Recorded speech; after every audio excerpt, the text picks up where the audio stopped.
Hi everybody and welcome back to Lost Genre Reddit Stories. This post is from the subreddit Am I the A-hole and it's by user BarbecueBastard001. Am I the a-hole for calling my sister-in-law a big old greedy twat in front of her kids and parents? Yeah, I know, but hear me out. My wife and I have had a great relationship with her parents and my sister-in-law. A few weeks ago was my sister's birthday, so we did a barbecue. The two sides of the family don't mix, and my sister has never met my sister-in-law, so it isn't weird that we didn't invite them. My wife mentioned the barbecue to sister-in-law, who said how much they always enjoy leftovers from our barbecues, so my wife offered her a box. She said yes, and we left it at the in-laws for her. Since then, every time we've gone to the in-laws, my sister-in-law and brother-in-law's cars have been in the lay-by outside. We asked father-in-law and he says brother-in-law parks there each night, walks home, then fetches sister-in-law's car and drives back, then walks home again. He does this in reverse each morning. He told father-in-law they have parking issues at home. Anyway, yesterday we saw everybody all at once in my in-laws' garden. Again, both cars were probably in the lay-by outside, so I asked how come they took two cars. My brother-in-law said parking is really difficult where they live. Not true, and he just prefers to park where he knows there will be a space. He had walked there, taken a car home, picked everyone up, then driven back. My wife said he could try and squeeze up because parking there makes it so much easier with a baby and a toddler compared to crossing the road. But he said no, you can't get 3 cars on there. You can. My sister-in-law then said, "Not nice when something is used up before you get yours, is it?" We didn't ask what she meant. Then last night my wife texted her sister. Apparently, we have upset them badly and the car thing is payment. We had no idea, but it starts when my wife's grandma passed away a year ago. Her will was very outdated and paid for my wife and sister-in-law to get driving lessons. They both already drive, so her dad just split the money down the middle between them. It was about £10,000, a godsend for us. We had a fairly new car, so we traded up to a proper dad wagon. We had around £1,800 left, which we gave back. We didn't know, but this was then given to sister-in-law. This started problems because sister-in-law and brother-in-law worked out that we got £18,000 for a car, traded in plus £8,000 from grandma, and they only got £12,000. They think all the money should have gone into one pool and then split in half. Instead, they got our leftovers.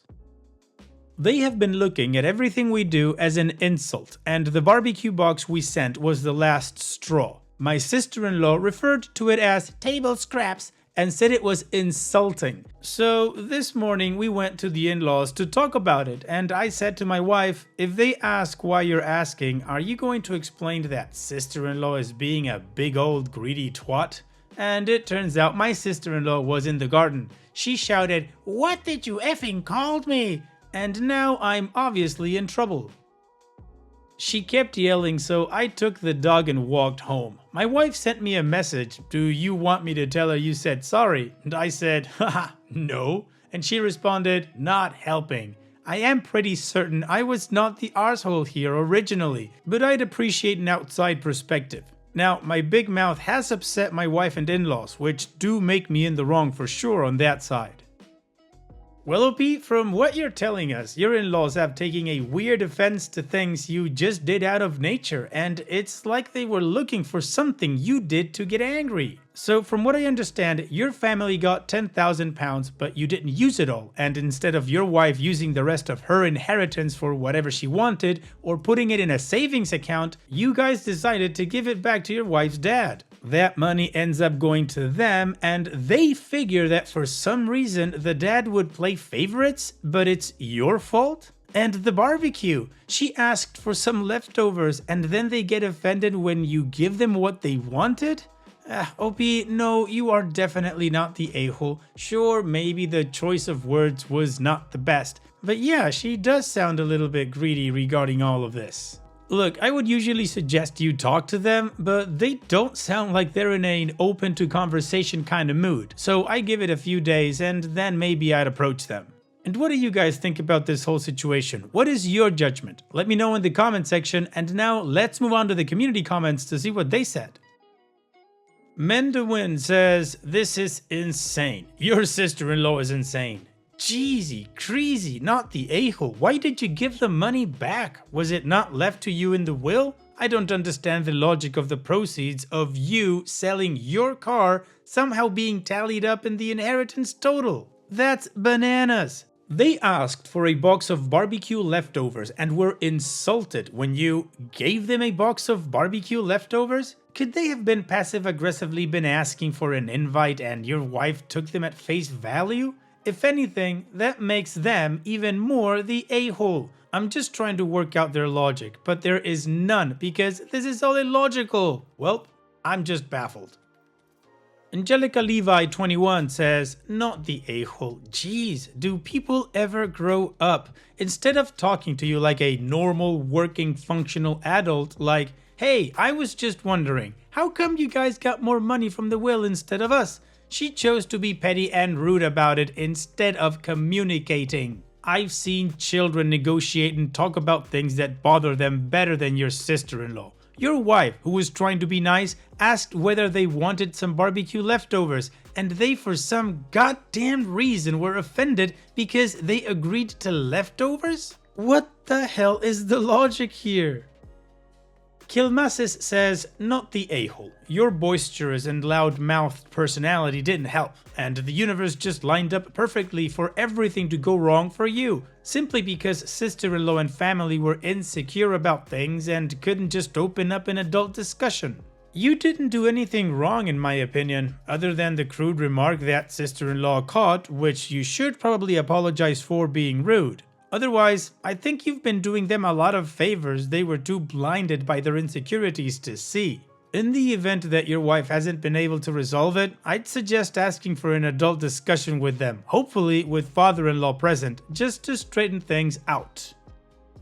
Additional information from OP's comments. So, first of all, I'm in the UK and I was definitely trying to use the term lightly. My mother-in-law referred to the postman as a cheeky twat just yesterday for taking a shortcut across her lawn, so it's in pretty common use in the family. Screaming F in front of the children isn't though, and I am probably getting the blame for that too. Someone else just said to me, "Well, you didn't build the bonfire alone, but you definitely threw the match," which I think sums it up pretty well. My wife says she's on my side, but before I opened my mouth big and wide like always, there weren't any sides, just a misunderstanding. Now, let me give a detailed explanation of the grandma's inheritance debacle. So, my wife's grandma died without a proper will and everything went to my father-in-law. Her grandma was 94 when she died and had always said since she was, 70, that she never wanted to go into an old folks' home. To allow that to happen, my father-in-law drove up there 2 to 3 times a week for at least the last 10 years. That's a 110-mile round trip each time, and in the last few months before she died, it was every day, except when my work travel let me call in so he could have a day off. Anyway, amongst other things, my father-in-law found a notebook, like a half will and half diary, and spent months and months trying to work out what his mother would have wanted for everyone and then took to sharing out his money accordingly. This is how he split that. He gave both families £8,000 initially. This was from grandma's estate. Father-in-law reached out to every family member he could and gave everyone £2,000 each. Our youngest wasn't born yet, but he insisted on including her. This caused one of the problems. My sister-in-law and brother-in-law think we pressured father-in-law into this. His mother was always worried about anyone feeling left out, and this is 100% what she would have wanted, although many of us tried to persuade him to keep more for himself. He then spent about 6 months working out his mom's finances. She had little bits of money all over, literally dozens of accounts, and the car money came out of that, an investment account with about £20,000 in it. She had written that she had specifically opened this account for driving lessons and cars for my wife and her sister. So we spent what we got on a car upgrade and returned the rest. We felt this honored her wishes, but didn't want to take advantage of father-in-law when he is retired and we're not. And it was his money. He also sold our bungalow and we had to stop him from trying to give all that away too. Definitely, none of us have the right to feel hard done by. We also got to go on holiday with the family because Grandma had left several £1,000s in an account specifically for that. It was 3 weeks in Italy and the best holiday I've ever had. Sister-in-law and her family didn't come because brother-in-law had just started his own business and couldn't come away. I have now found out they wanted to go but had to ask father-in-law for their share in cash because they were really struggling with money. So when we sent them postcards and took them gifts, it was like rubbing salt into the wound. But we honestly didn't realize, and we were really sorry my niece and nephew couldn't come. In summary, our family and sister-in-law's family both got £8,000 initially, split £2,000 each for 2 parents and 2 kids in each family. Then £10,000 more each a few months later, and the holiday. Meaning each family got a total of £18,000. From our share, we returned £1,800. Anyway, with this whole drama, it would have probably been better if we had not returned the money. My wife says there is more stuff and she will talk to me about it later. I will wait and see what she says, but I'm starting to think I am definitely in the wrong here. Well, OP, honestly, I still don't see how you're in the wrong. Maybe I'm an a-hole by nature. But really, I mean, you brought them gifts from your holiday and sent them postcards because you missed them, and they took that to mean that you were rubbing it in their faces for some weird sense? Anyways, it's time for us to move on to the update to see how this story ends. But of course, before that, I gotta show you another playlist that you can enjoy right after this video. Here's the playlist, go check it out. Now, let's get to the update. So I have talked to my wife. She has been talking to her sister all afternoon and she is probably going to stay at her mom's tonight to talk more. From what has been said today, it looks like an honest misunderstanding has gotten out of hand and my sister-in-law and brother-in-law have taken a lot of things badly that I really didn't mean. I am very thick-skinned and always think, they probably didn't mean it like that, to anything offensive, and it has caused problems in the past when I forget that not everyone thinks that way. My big mouth has gotten me in trouble a lot in the past. My sister-in-law was uncomfortable raising this issue and brother-in-law started parking the cars in that way so that my wife would notice and they could talk it through. Unfortunately, we didn't really pay attention and they thought we were deliberately refusing to mention it. I have listed some things below that my wife has talked about today and I 100% see where everyone is coming from, but I genuinely didn't know most of this was going on and didn't mean to upset anyone.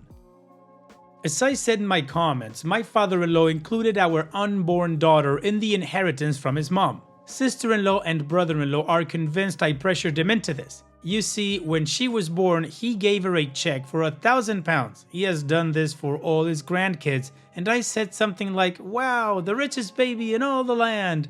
And they both took this badly, like I had won the argument and was gloating. They have it in their heads that I think I am entitled to some inheritance because I used to visit their grandma, but I only visited because my work took me close and their dad was driving over 100 miles every day to look after her. Father-in-law had settled this, but when I said that, it just confirmed their suspicions.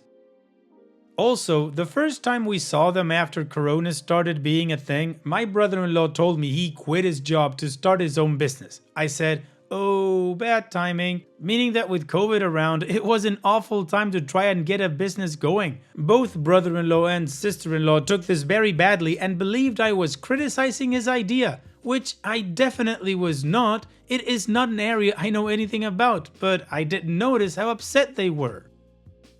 Now, the thing with the car I have already explained thoroughly, but this is where the whole leftover thing comes from. When her dad gave them the extra money, he said it was our leftovers as a joke. I never used this phrase and I did not know he had given this money to them. My sister-in-law told my wife that they have to have 2 cars and could not afford the car that we got, a Kia Sportage. And when I took it around to show them, I was really rubbing it in her husband's face. For this I feel really awful about because I did ring him on my way home and I did want to show off. I have never had a car that new before. I genuinely didn't know they had money problems.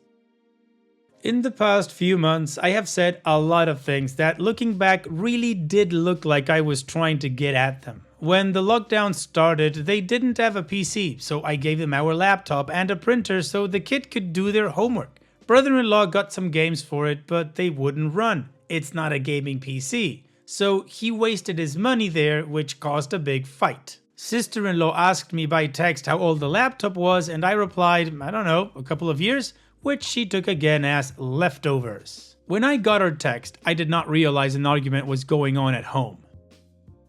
Now, when I gave them the laptop, I also saw our old Xbox 360 and Wii in the cupboard and said we might as well pass them on too. We're never going to use them again.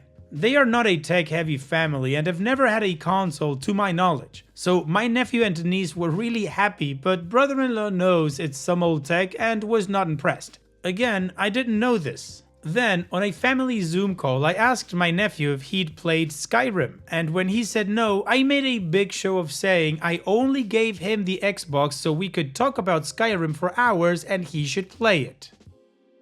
Well, after the call, he told sister-in-law and brother-in-law that I said I had given the Xbox to him, not the family, and he should be allowed to play it. I don't think I am to blame for this argument, but it is definitely my words that have led to it.